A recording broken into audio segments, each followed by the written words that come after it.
ഈ കാസർഗോഡ് മരണം അതിലെ അന്വേഷണം തൃപ്തികരമാണെന്നുള്ള നിലപാടാണോ ഉള്ളത്? എങ്ങനെയാണ് അതിനെ കാണുന്നത്? ഞാനിപ്പോൾ കാസർഗോഡൊക്കെ പോവുകയാണ് ഇത് കഴിഞ്ഞിട്ട്. അതിനെ സംബന്ധിച്ച് ഞാൻ വിശദമായി ഒന്നും പഠിച്ചിട്ടില്ല.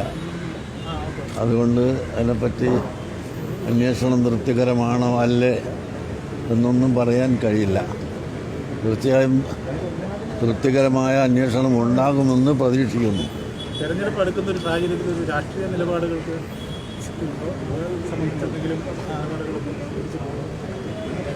ഇല്ലല്ല, ഞങ്ങൾ രാഷ്ട്രീയ സംഘടനയല്ലല്ലോ. അപ്പം അതുകൊണ്ട് ആ നിലക്കുള്ളൊരു രൂപം നമ്മൾ കണ്ടെത്തിയിട്ടില്ല. കോവിഡ് കാലത്ത് വിവിധ വിഭാഗങ്ങൾക്ക് വേണ്ടിയുള്ള സർക്കാരിന്റെ പ്രവർത്തനങ്ങളൊക്കെ നല്ല നിലയിലാണെന്ന് പറയുന്നത്. എങ്ങനെയാണ് കാണുന്നത്? കോവിഡ് കാലത്ത് സർക്കാർ നല്ല നിലയിൽ ചെയ്തിട്ടുണ്ട് എന്ന് എല്ലാവരും പറഞ്ഞതാണ്. കേന്ദ്രം അടക്കം ഇവിടുത്തെ പ്രതിപക്ഷം അടക്കം എല്ലാവരും അത് സ്തുതിച്ചിട്ടുള്ളതാണ്. അപ്പോൾ അതിനെ സംബന്ധിച്ച് നമ്മൾ ഒരഭിപ്രായം പ്രത്യേകം പറയേണ്ടതില്ല. ഈ സുന്നി പ്രവർത്തകരായ ഇടത് പരിപാടികളിൽ നിന്ന് മാറി നിൽക്കണമെന്ന് ലീഗ് ഘട്ടങ്ങളിൽ ആവശ്യം ഉന്നയിക്കുന്നുണ്ട്. അത് കാണുന്നുണ്ടോ? കമ്മ്യൂണിസ്റ്റ് പരിപാടികൾ, മതപണ്ഡിതന്മാർ കമ്മ്യൂണിസ്റ്റ് പരിപാടികൾ മാറി നിൽക്കണം എന്നൊരു ആവശ്യത്തിനെയാണ് കാണുന്നത്. മതപണ്ഡിതന്മാർ എവിടെ മാറി നിൽക്കണ്ടെന്ന് പറയാൻ ഒരു രാഷ്ട്രീയ പാർട്ടിക്കും അധികാരമല്ല. ഉസ്താദ്, ഈ പത്തോളം സുന്നി പ്രവർത്തകരാണ് ഈ SSFന്റെ ആൾക്കാരൊക്കെ ഇങ്ങനെ മരിച്ചിട്ടുള്ളത്. അതിൽ പലതും ലീഗിനാൽ കൊല്ലപ്പെട്ടു എന്നുള്ളതാണ്.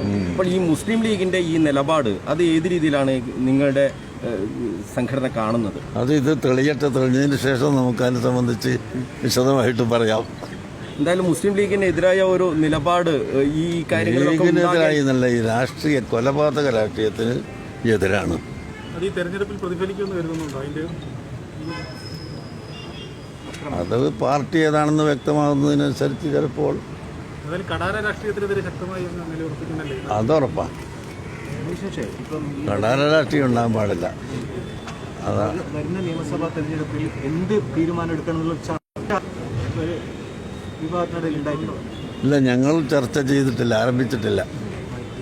ഏതെങ്കിലും തരത്തില് അങ്ങനെ ഒരു തീരുമാനം കഴിഞ്ഞ തദ്ദേശ തെരഞ്ഞെടുപ്പിൽ ആരെയാണ് പിന്തുണച്ചതെന്നൊക്കെയുള്ള ഒരു പറഞ്ഞിട്ട് കാര്യമുണ്ടോ? എന്തായാലും ഈ സർക്കാരിന്റെ ഒരു തുടർച്ച ഉണ്ടാകണമെന്നൊരു ആഗ്രഹമുണ്ടോ? ഈ രീതിയിൽ നല്ല രീതിയിലാണ് സർക്കാർ പോകുന്നത്. സർക്കാർ തുടരണം, ഈ സർക്കാർ അത് ഞാൻ ആദ്യം പറഞ്ഞതിലൊന്നും മനസ്സിലായല്ലോ. ഞങ്ങൾ ഒന്നും തീരുമാനം എടുത്തിട്ടില്ല എന്ന് പറഞ്ഞപ്പോൾ പിന്നെ ആ ചോദ്യത്തിന് രണ്ടാമതൊരു ചോദ്യത്തിന് സ്ഥാനമില്ല. തീർച്ചയായും വ്യക്തമായ നിലപാടില്ലാത്തൊരു സംഘടനയാവില്ലല്ലോ. ഞങ്ങൾ ഒരു വലിയ സംഘടനയാണ്. ഞങ്ങൾക്ക് വ്യക്തമായ ഒരു നിലപാട് ഉണ്ടായാൽ തീർച്ചയായും നിങ്ങളെ അറിയിക്കുകയും ചെയ്യും. ഈ വിവിധ വിഷയങ്ങളിൽ മുഖ്യമന്ത്രി പിണറായി വിജയൻ എടുക്കുന്ന ഈ നിലപാടുകൾ അത് ഏത് രീതിയിലാണ് കാണുന്നത്?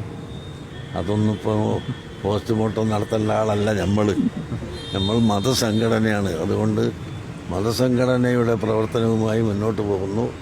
ആ സമയത്ത് സാമൂഹികമായി ഇവിടെ വല്ലതും ആവശ്യമുണ്ടെങ്കിൽ ഞങ്ങൾ തീരുമാനമെടുക്കുകയും ഞങ്ങൾ ഗവൺമെൻറ്റിനോട് പറയുകയും ചെയ്യും.